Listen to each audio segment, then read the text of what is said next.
Constitution clearly states that Nigeria is a secular state. In a secular state, the government should not favor some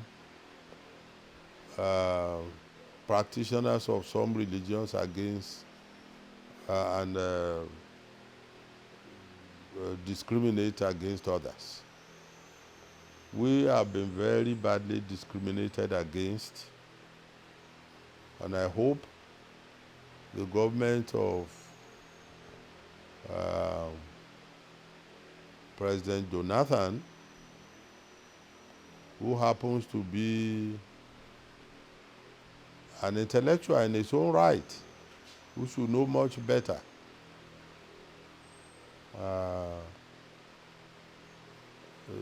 he really ought to do something about this before the conference is over. The conference will not be the only thing that Nigerians will do together, or that government will call upon religious leaders to do. There is also a committee of the federal government in which only the Christians and the Muslims participate. We don't know why this is the case. Everybody knows that there are millions of Nigerians who practice our indigenous beliefs. These indigenous beliefs have been there thousands or millions of years ago, before Christ. Why we are no longer suddenly not included or recognized, only the federal government knows the answers. And it is a horrible thing. And if this is supposed to be, secondly, if this is supposed to be a democracy, nobody should be excluded. We want to look at the statistics right now. How many people in Nigeria practices They are in the majority. They are in the majority. You know why? There are all sorts of false figures that the Christians and Muslims put out. How do you, what's the standard?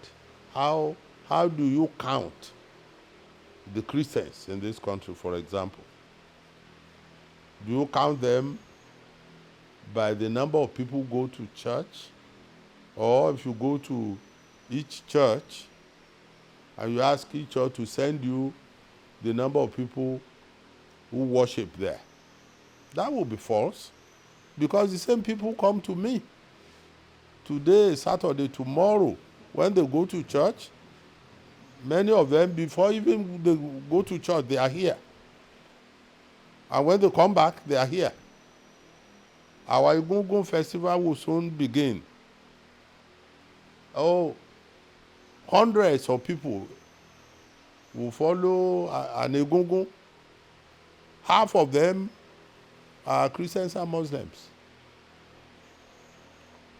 So what is the right that a Christian or a Muslim has to count the people who frequent their own houses of worship that I don't have?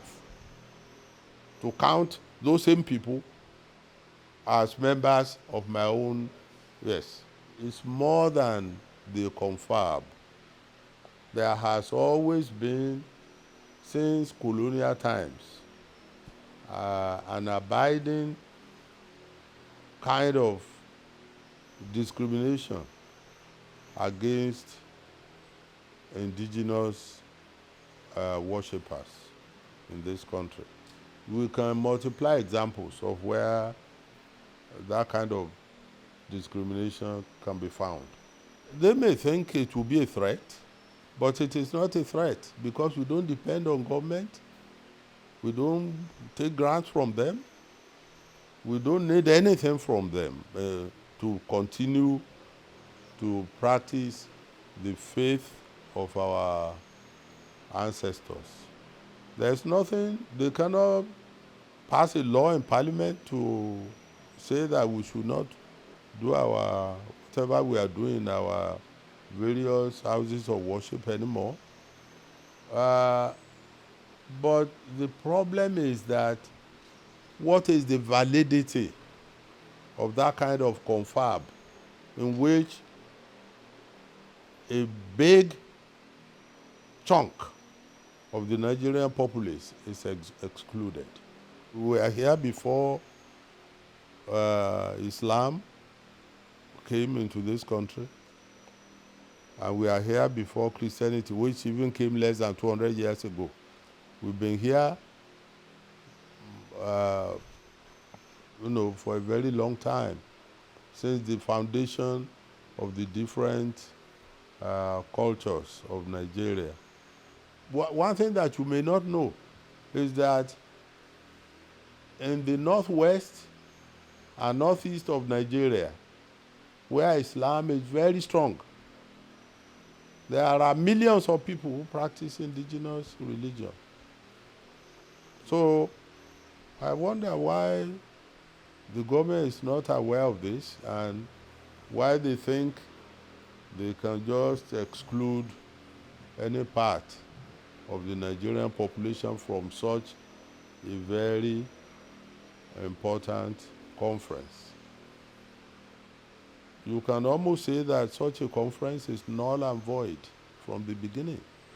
So what is going to happen? Say, for example, if they want to send the whatever the findings or conclusions or any paper that emanates from the conference, they may want to send it to a referendum.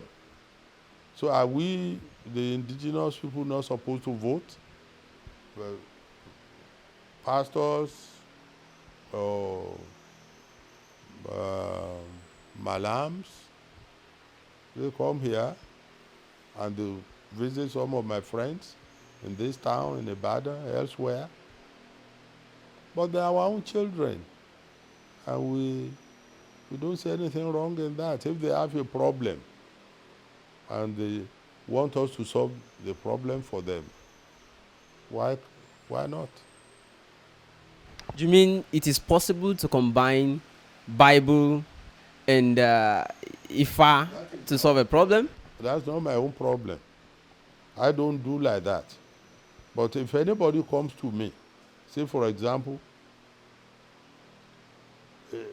maybe a child of that family is sick. Maybe they've tried everything by way of Western medicine, or they went for prayers in churches and it hasn't helped. If they come to me, am I going to say, no, you are not